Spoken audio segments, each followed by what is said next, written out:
Assalamualaikum warahmatullahi wabarakatuh. Ibu bapak hadirin pemuda-pemudi sebangsa setanah air dimanapun kalian berada. Kadang-kadang saya berpikir, Mas Bro, yang berkepentingan tentang undang-undang Omnibus Law adalah buruh, pekerja pabrik, buruh. Tetapi yang ribut malah mahasiswa. Ini sungguh aneh tapi nyata. Sungguh nyata tapi aneh. Aneh-aneh tapi nyata-nyata. Nyata-nyata tapi aneh-aneh. Emang mahasiswa ini yang nanti bergelar sarjana ekonomi, sarjana teknik, sarjana penuh derita, SPD, sarjana agama, sarjana hukum, sarjana ilmu politik dan sosial, dan sebagainya, menjadi master ekonomi, master sains, master administrasi, master agama, master teknik, menjadi dokter. Apakah kalian nanti dengan gelar mentereng seperti itu, dengan gelar tinggi seperti itu akan jadi buruh? Emang kalian para mahasiswa, para mahasiswi merasa terganggu, merasa terzolimi dengan undang-undang Omnibus Law itu? Enggak kan? Mahasiswa dan mahasiswi tidak mungkin akan menjadi buruh. Buat apa sekolah tinggi-tinggi kalau ujung-ujungnya jadi buruh? Cukup sampai SMA, cukup sampai SMK kalian bisa jadi buruh. Atau dengan ijazah SMP atau SD kalian bisa jadi buruh. Buruh itu kan badan usaha disuruh-suruh. Atau karena butuh jadi mau disuruh-suruh, itu buruh. Kerjanya capek, duitnya kecil, itu buruh. Saya yakin para mahasiswa, para mahasiswi tidak akan mau jadi buruh. Sekolah tinggi-tinggi jadi buruh, gengsi dong. Gengsi dong. Malu-maluin orang tua aja loh. Sekolah tinggi-tinggi cuma jadi buruh. Yang berkepentingan menggugat, protes undang-undang Omnibus Law itu buruh, bukan mahasiswa, bukan S1, bukan S2, apalagi S3. Kalau kalian ikut protes, berarti kalian ini S-channel, S-teler, S-det. Innahu kana zoluman jaulah. Golongan manusia yang zolim dan bodoh. Gak usah sok bela-belain rakyat kalau kalian selama ini gak peduli akan penderitaan rakyat. Gak usah seolah-olah sok-sokan ngerti politik, padahal selama ini kalian gak peduli tentang hiruk pikuk politik. Gak usah kalian ikut demo kalau kalian tidak tahu apa tujuan demo tersebut.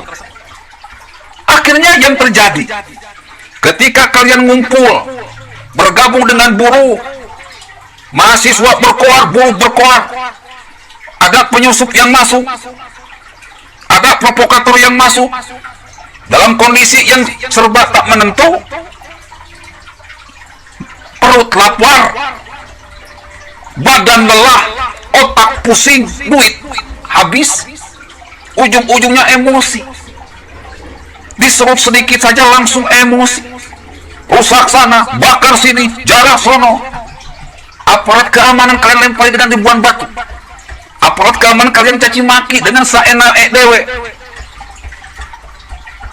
Setelah diciduk, mewek termehek-mehek. Negara ini negara hukum, bro. Silahkan berdemo, asal jangan anarkis. Silahkan berdemo, asal jangan bakar-bakar. Kalau bakar ikan enak, tapi kalau bakar mobil polisi, bakar halte bus, bakar mall, bakar bioskop, bakar restoran, itu nggak enak dilihat, bro. Melanggar hukum. Saya lihat Pak Polisi tidak menerapkan hukum dengan sebenar-benarnya. Untung saja. Kalau diterapkan hukum yang sebenar-benarnya, akan banyak mahasiswa dan mahasiswi yang masuk ke dalam penjara. Videonya banyak beredar, videonya banyak menyebar, videonya pun viral. Untuk ciduk kalian gampang, bro. Di era digital ini gampang.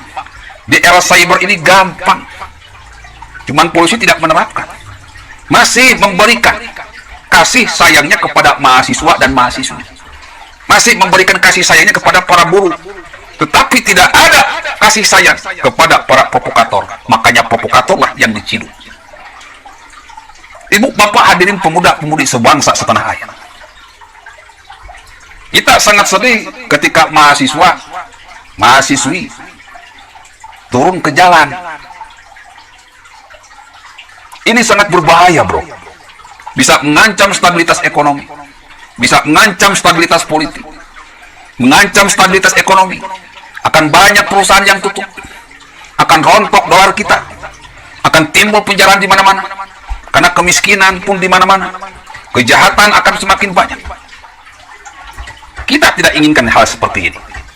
Stabilitas politik terancam, akan terjadi penggulingan pemerintahan. Na'udzubillah, summa na'udzubillah. Wahai para mahasiswa, para mahasiswi dimanapun kalian berada, kalian itu punya otak, generasi intelektual, bisa menimbang dan bisa menambing, bisa memilah dan bisa memilih mana yang baik, mana yang buruk. Jangan terprovokasi oleh hal-hal yang belum pasti. Jangan termakan hoax oleh orang-orang yang memang sengaja ingin membuat kekacauan di negara ini karena kalah suara di sidang Dewan Perwakilan Rakyat. Yakinlah Jokowi ini pemimpin yang baik. Kalau mahasiswa merasa terenyuh hatinya akan kesejahteraan buruh, maka tegurlah dengan cara-cara yang baik, yang lebih intelek. Misalkan mendampingi hukum, memberi masukan kepada buruh untuk melakukan protes secara tertulis atau bertarung di Mahkamah Konstitusi. Hal-hal yang dirasa ada pasal-pasal yang merugikan para buruh, itu yang dikejar. Jangan ada beberapa pasal yang dianggap merugikan buruh, malah menggeneralisasi semua pasal yang ada di Omnibus Law. Ini tidak baik, Mas Bro. Menggagalkan itu tidak baik, tetapi mengkoreksi itulah jalan yang terbaik. Saya yakin orang-orang kampus, intelek, cerdas-cerdas, cerdik-cerdik, tidak seperti yang saya harapkan, tidak seperti yang saya kira. Saya yakin kalian lebih cerdas, saya yakin kalian lebih pintar. Jadikanlah pelajaran demo kemarin tanggal 8 Oktober 2020 sebagai pelajaran yang berharga, di mana kalian telah salah jalan melakukan demo yang begitu radikal, yang menyebabkan Jakarta acak-acakan, hancur-hancuran, berantakan. Untung pemerintahnya kalem, untung aparatnya kalem. Kalau kalian berada di posisi zaman Orde Baru, seperti saya dulu, kalian sudah jadi bangkai. Bukan pentungan yang kalian terima, tetapi peluru panas yang akan kalian terima. Oke, segitu saja. Billahi taufiq wal hidayah. Wassalamualaikum warahmatullahi wabarakatuh.